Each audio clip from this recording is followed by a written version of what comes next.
Hey, it's Jane Nasirumbi in Uganda. Good evening. Tonight, I would like us to look at issues concerning reproductive abuse.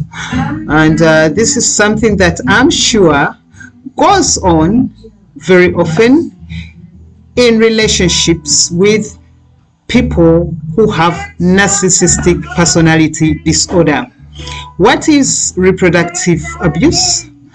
This is the abuse of a person's reproductive choices by another. It could be a partner or it could be another party altogether who wants to control this person's or the person's reproductive choices. There are so many ways that one person can control or abuse another person's reproductive rights. And here I have on my list, I have about 7 or 8 of them, and to which you, my audience, can add on, because we are here to learn from each other and to forge a way forward. Now, one of the ways that a person can control another person's reproductive choices is by forcing contraceptive choices on the party without their consent. And how can this be done? This can either be done where a person can be, if it's a woman, they can have their uterus removed against their will, or a person can choose to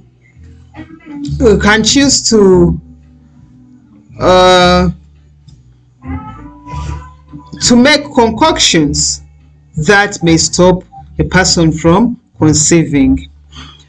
Another way that a person can tamper or can abuse another one's reproductive rights is by getting into a relationship with this person, well knowing that they themselves have already made their reproductive choices, probably gone ahead and had a vasectomy in case of a man, but they go ahead to marry a woman who they know wants to have children.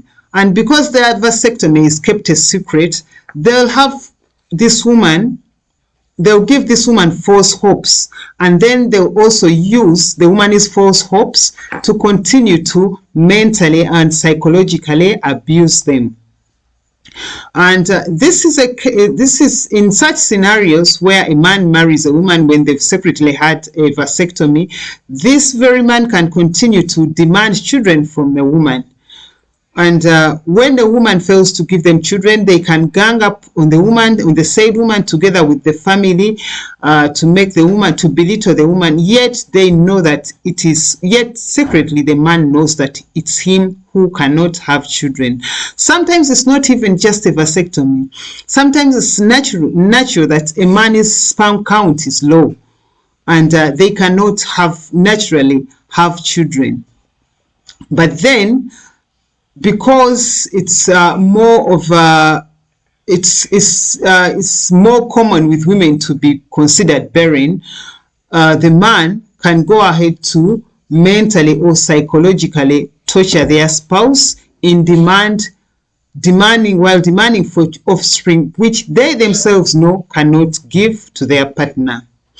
Another way that a person can control another person's reproductive choices is by convincing their partner to go ahead and conceive, and actually not even protecting themselves, well knowing that they don't want to go ahead with the pregnancy or with the child in case the pregnancy in case a person has conceived.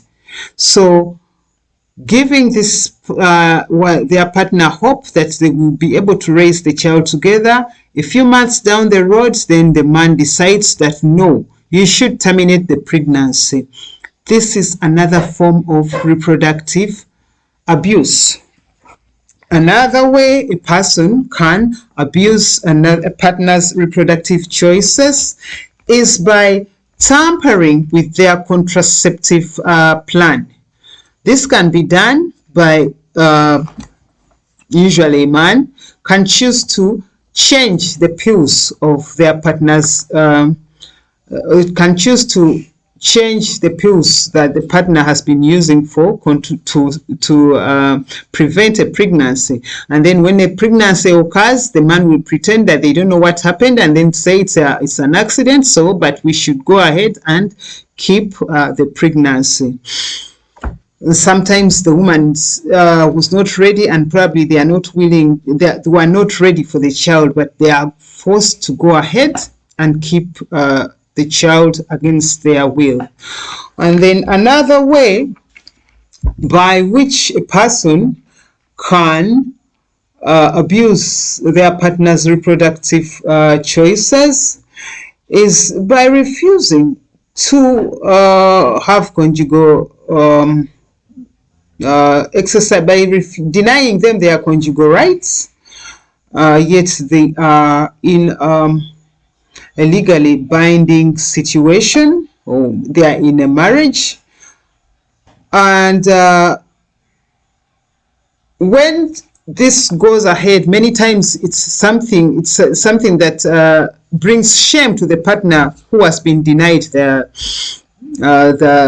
conjugal sessions, and so they cannot easily talk about it, yet the partner will go ahead and say that so and so, that my wife or my has failed to give me children, yet they know they are not doing the right thing.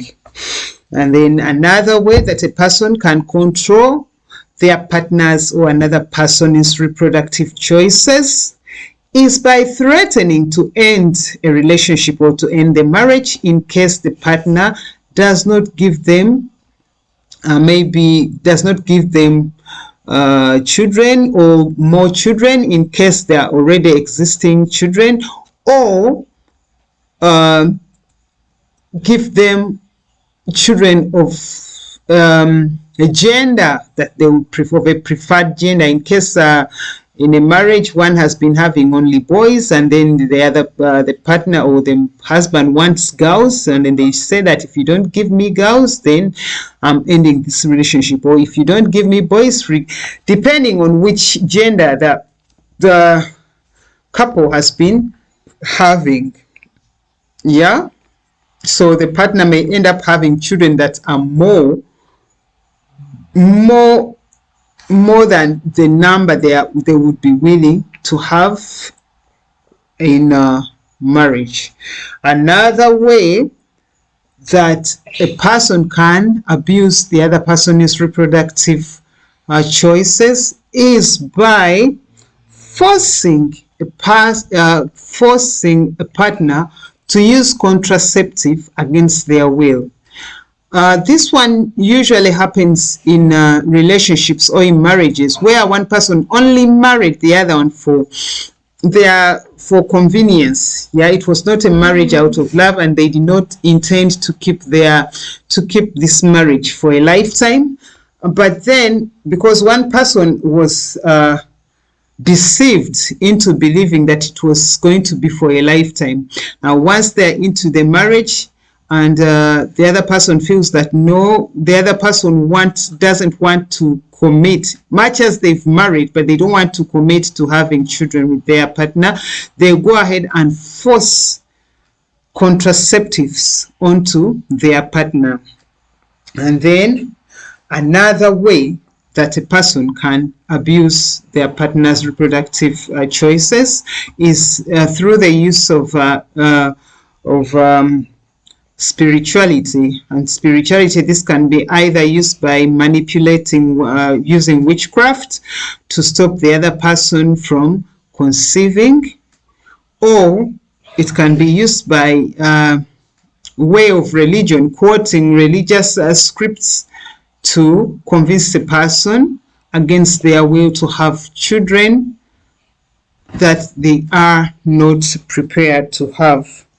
And then another way that a person could control their partner's reproductive choices is by stalling. You know, as women, normally there is what we call the biological clock, and then the partner could choose to stall, you know, say we are not ready, we should not yet have children, we are not ready to have children, we are not ready to have children. Well, knowing that the clock is ticking, and maybe the woman would have wanted to have children before a certain age, but their partner chooses to take their time, perhaps buying time, so that by the time this woman clocks this age, for maybe they will not be able to give them children. And then another way that a person would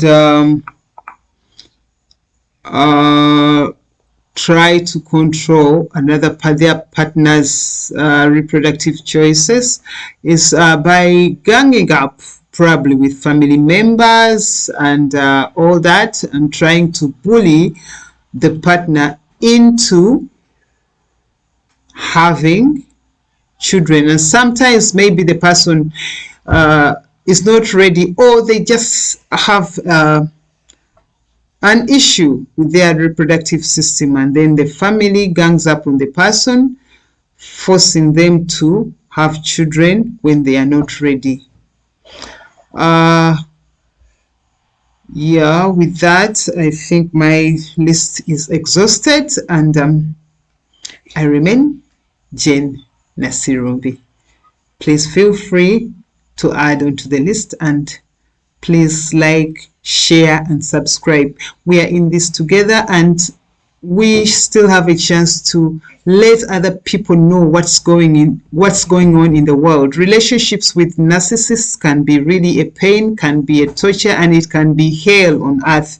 And the more we share our experiences, the more people are waking up to the reality, and maybe we can have a better world. Thank you. Bye. Family, let me get a drop.